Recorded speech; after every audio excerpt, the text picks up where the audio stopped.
Voici les conséquences du refus de l'appel de Dieu.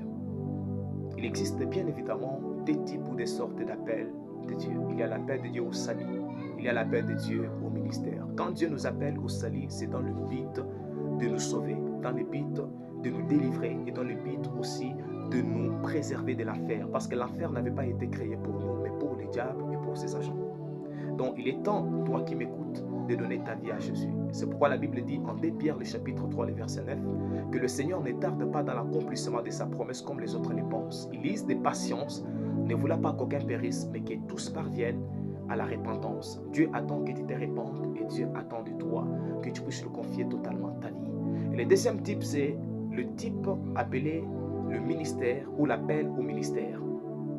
Dans l'appel au ministère, c'est le type le plus difficile parce qu'il y a beaucoup de personnes qui ont peur d'accepter l'appel au ministère pour ces 4 raisons, ou bien plus. Mais je vais vous mentionner juste les 4 raisons. La première raison, à cause de leur âge. Il y a des personnes qui pensent qu'ils sont trop petits ou ils sont trop vieux pour servir Dieu dans les ministères. Chaque fois que vous aurez ce genre de pensée, rappelez-vous de ce que Dieu avait dit à Jérémie. Jérémie, avant que je ne t'eusse formé dans le ventre de ta mère, je te connaissais. Et avant même que tu naisses, je t'avais déjà oint et établi comme prophète des nations. Deuxième raison, à cause des responsabilités. Il y a des gens qui pensent qu'être dans les ministères, c'est trop de responsabilités, trop de charges. En tout cas, nous n'aurons pas le temps de bouger, de se taper autre chose. Alors, laissez-moi vous dire que quand Dieu vous appelle au ministère, c'est pour une raison, une bonne raison. La troisième raison, c'est les complexes d'infériorité. Il y a des gens qui pensent qu'ils sont trop inférieurs pour servir Dieu.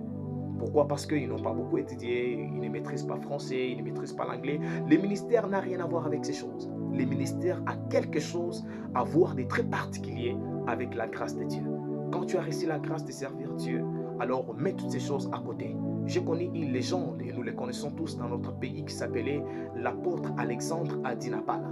Cet homme qui ne parlait pas l'anglais, qui ne parlait pas le français, mais qui a même étonné les Blancs. Quand il levait les mains, il déclarait Katikadina Yesu. En français, c'est au nom de Jésus-Christ. Et quand il déclarait, il y avait des malades, il y avait des miracles incroyables qui se passaient. Pourtant, il ne prêchait pas l'anglais, il ne parlait pas anglais. Alors, vous devez bannir, si vous voulez servir Dieu, vous voulez accepter l'appel de Dieu, vous devez bannir les complexes d'infériorité dans votre vie. La quatrième raison qui pousse à beaucoup de personnes de ne plus accepter l'appel au ministère, c'est leur passé horrible. Il y a des gens qui pensent que parce qu'ils ont commis tellement de mauvaises choses dans le passé, ils ont été peut-être dans la prostitution, ils ont avorté, les autres ont tué, les autres ont fait beaucoup de choses. Ils pensent qu'ils ne peuvent jamais servir Dieu. Le ministère, ce n'est pas une question de qui est digne, mais c'est une question de qui Dieu a élu.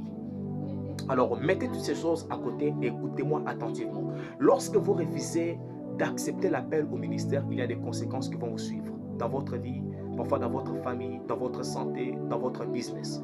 Tout celui qui refuse d'accepter l'appel de Dieu au ministère, comme j'étais en train de le lire il y a 2 jours, je crois, sur les statuts de l'un de mes frères, le pasteur Timothée, qui était en train d'encourager une sœur. Il lui disait combien cette sœur a reçu la grâce de Dieu. Et la sœur lui a répondu en disant homme de Dieu, arrête s'il te plaît de me rappeler la grâce que Dieu m'a faite, parce que pour le moment, je n'ai pas envie de servir Dieu. J'ai besoin de chercher l'argent.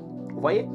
Écoutez, parfois demain sera trop tard pour servir Dieu, tout comme demain sera trop tard pour donner ta vie à Jésus. J'ai vu une sœur qui sortait d'un takeaway, là où il y avait un pasteur qui prenait un gîte. Cette sœur était une prostituée. Le pasteur lui a dit, non ma sœur, tu dois changer de vie, donne ta vie à Jésus. La sœur, qu'est-ce qu'il lui a dit? Il lui a dit, pasteur, regarde ma forme, regarde tout ça, est-ce que tu sais combien je gagne? Non, écoute, laisse-moi d'abord mener ma vie. Après, peut-être, je ne sais pas quel jour, je donnerai ma vie à Jésus. En sortant des takeaway, en voulant traverser le chemin, la sœur là a été tamponnée par un véhicule. Elle est morte sur place. Parfois, c'était sa dernière chance d'accepter Jésus. Et même si elle mourait ce jour-là, elle allait être sauvée. Vous comprenez? Il n'est pas tard pour servir Dieu. Et aussi, ne vous dites pas que vous aurez encore le temps de le faire avec les années. Lorsque vous refusez l'appel de Dieu, il y a des conséquences qui vont vous suivre. Parfois, les choses ne vont pas marcher. Vous savez, Dieu a 1000 et parfois 10 millions de manières pour vous ramener au ministère. Même si tu fouillais comment, Dieu a la capacité de te prendre de là où tu étais et de te ramener au ministère. Moi, j'en ai fait l'expérience. À l'âge de 16 ans, quand j'ai reçu l'appel de Dieu, j'ai refusé. Et j'ai accepté l'appel de Dieu à l'âge de 17 ans. Mais vous savez ce qui m'est arrivé? Dans ma famille, tout a été bloqué. Mes études, rien ne marchait. Rien ne marchait. Ma mère était tombée malade pendant une année. Pourtant, je devrais finir les études. Rien ne marchait. Jusqu'à ce que j'ai accepté, le jour où j'ai accepté l'appel de Dieu, j'ai vu des portes s'ouvrir. Tu sais pourquoi tu es en train de souffrir? Parfois parce que tu es en train de fuir Dieu. Tu es en train de fuir l'appel de Dieu.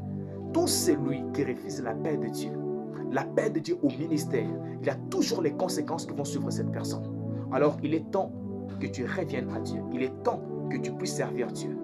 Il est temps que tu puisses t'investir totalement dans l'œuvre de Dieu. Car ta bénédiction dépend de ce que tu fais. La Bible dit que ce que vous avez à faire, faites-le bien, car votre bénédiction en dépend. God bless. Bye.